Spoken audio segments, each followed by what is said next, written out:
Failure is a normal part of life. Every person who learns a skill, builds a career, forms relationships, or pursues a dream will experience failure at some point.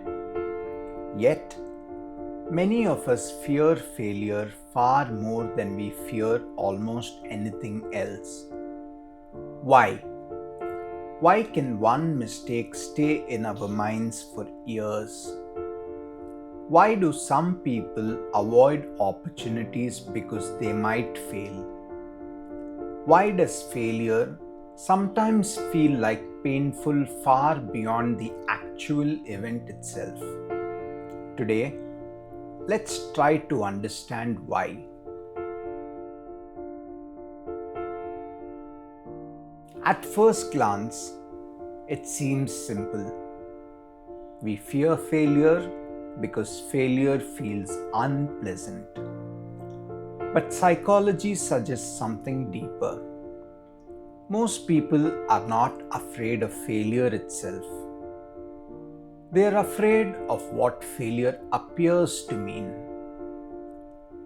Failure can feel like evidence that we are not smart enough, not capable enough, not talented enough, not worthy enough. And when failure becomes connected to our identity, it becomes much more frightening.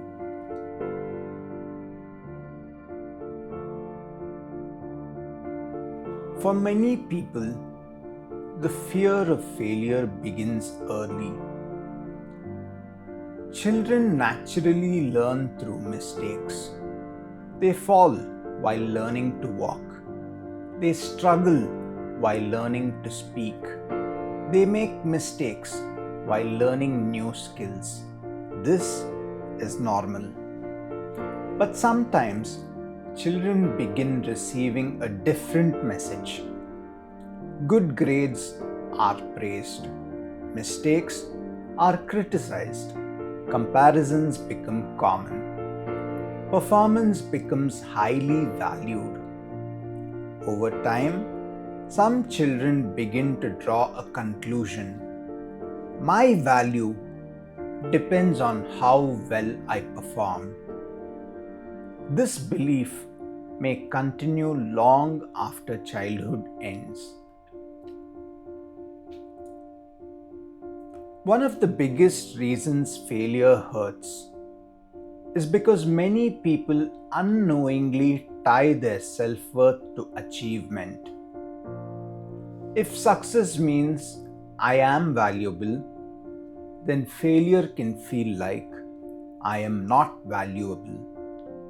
Notice the difference. The event becomes personal. Instead of I failed at something, the story becomes I am a failure.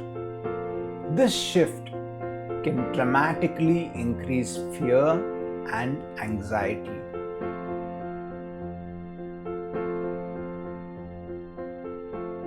Fear of failure and perfectionism often go together. Perfectionism is not always about wanting excellence. Often, it is about avoiding shame, avoiding criticism, avoiding disappointment, avoiding rejection. Perfectionism creates an impossible standard.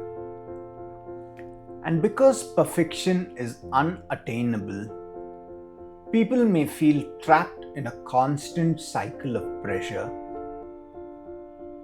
Ironically, fear of failure can sometimes prevent growth. People avoid challenges, avoid risks, avoid opportunities, not because they lack ability, but because the possibility of failure feels too threatening.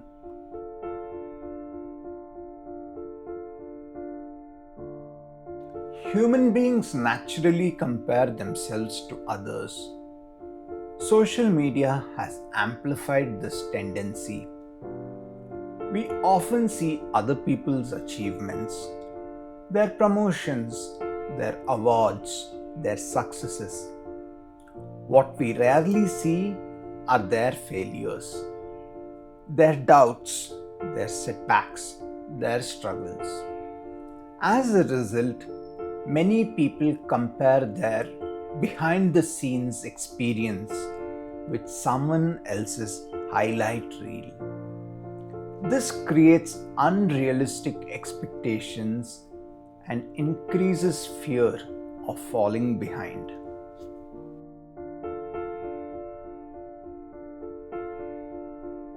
One of the great ironies of life is that growth often requires failure.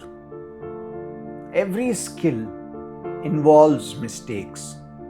Every expert was once a beginner. Every achievement contains setbacks. The people we admire most are rarely those who never failed. Often, they are people who continued despite failure. Failure is not always the opposite of success. Sometimes it is part of the path toward it.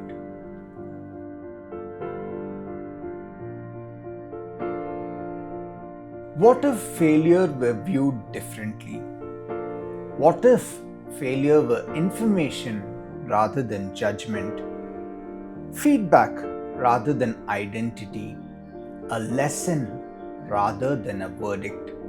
This does not mean failure feels good. Disappointment is real. Pain is real. But failure becomes less frightening when it stops defining who we are. Our worth cannot be measured by a single outcome, or a single mistake, or a single chapter of life. Almost everyone fears failure because almost everyone wants to matter, to belong, to be valued, to be accepted. But our value does not come from flawless performance.